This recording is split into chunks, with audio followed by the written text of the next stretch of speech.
Oh, hi. Welcome to our Sidewalk STEM. I'm Dr. B. This week we're out adjacent to the sidewalk. I want to talk a little bit about ants, which we have kind of teeming around here. If I lift this up, let me see if I can get some onto the paper here. I'm so industrious. Here's some on my hands. So yeah, I don't even know what kind of ant this is. We have an incredible diversity of ants, even here in Michigan. We have over 100 species, and I would not be very good at telling them apart. But they're fascinating creatures. So ants have been around. You can see them all collectively trying to protect their nest here. I'll cover them back up in a moment. Ants first appeared on Earth about 160 to 140 million years ago. So they've been around since the age of the dinosaurs, the Jurassic period actually. So there would have been ants concurrently around with stegosaurids and other kinds of stegosaur-like dinosaurs. And physically they haven't changed much in that time. They're an incredibly successful sort of biological solution with their basic parts and pieces. But behaviorally, they've expanded to almost every corner of the Earth. You can find them on every continent except Antarctica. And they've evolved just incredibly complex social behaviors. So despite having particularly sort of simple cognitive systems, very simple basic computer-like brains, they're able to master these incredible complex social behaviors, working together, solving biological challenges, and sort of conquering their environment. So there are some entomologists and scientists who would say ants are perhaps one of the most dominant creatures on Earth.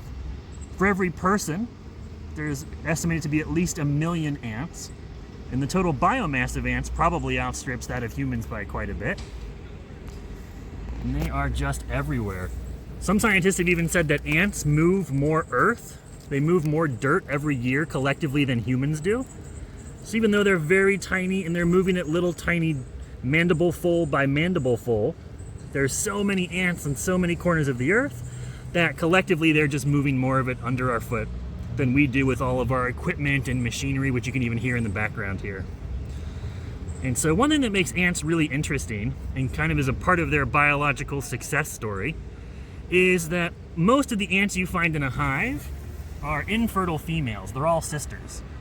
So all of these ants are sisters here, and unlike humans, where we're 50% genetically related to our siblings, ants are typically 75% related to their siblings. And that's part of the fact that they're haplodiploid.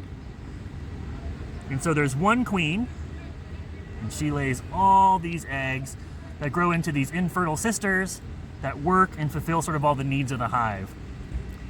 The only male ants are going to be ones that are used for reproduction, and they're very short-lived.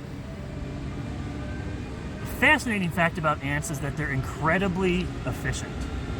And so the further you find an ant from its nest, typically the older the ant is. So ants that are very young start off doing jobs inside the nest that are very safe, because the closer you are to the internal portions of the nest, the safer it is, the less likely you're going to die doing your work. So as ants get older and older and closer to sort of their biological lifespan, they take on more and more dangerous jobs further and further from the hive. And that's one way that ants get a really good return on investment of the ants that they're producing and raising. They get a lot of work from each individual, which is just fascinating. Ants are also interesting in that in most creatures, if the young don't get enough food or substance, they tend to develop issues or pass away. But for a lot of species of ants, if they're just sort of underfed, it just grows into a smaller version of an ant that can still get a lot of work done. Maybe not as much as it could have otherwise, but you're still going to get some return from investment on it. And ants are just fascinating. They have all these complex social behaviors. So there are ants that are farmers, like us. So the Atta genus of ants, the leafcutter ants, which you may have seen in zoos or on nature shows, live in the jungles, and they go out and the workers bite little pieces of leaves and they cut those leaves up and bring them into the hive. The ants actually aren't subsisting on those leaves themselves. They actually farm a fungus and then they eat the fungus.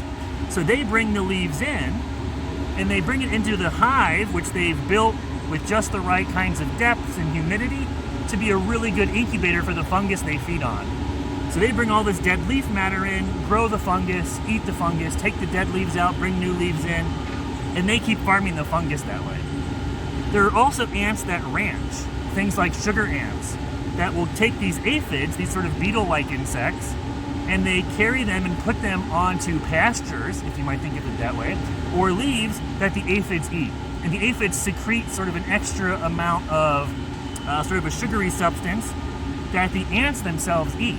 So kind of like we drink the milk of cows from our livestock, the ants have these aphid beetles that are kind of like livestock that they ranch, they protect, they take to new pastures in this really cool sort of mutualistic relationship. And there are ants that can form living structures. So fire ants and some army ants during floods, they'll all group together and hold on and form kind of a living raft that can float in the water. It resists sinking, it repels the water by virtue of sort of the ant's skin. And there are ants that will make a living bridge. They'll just grab onto each other, ant by ant by ant by ant, and they'll traverse a very large gap. Or they'll grab two ends of a big leaf, and then they'll pull this ant chain, and they'll pull their sisters until they can fold the leaf up, seal it up, and make a structure out of that. And that is just some of the many, many fascinating, complex social behaviors of these very simple, sort of unassuming, humble creatures. So never underestimate the wonders of the world just below your feet, just under our sidewalks or right beside them. All right, well, it's great to see all of you this week, and I'll see you next time for another Sidewalk STEM. Bye.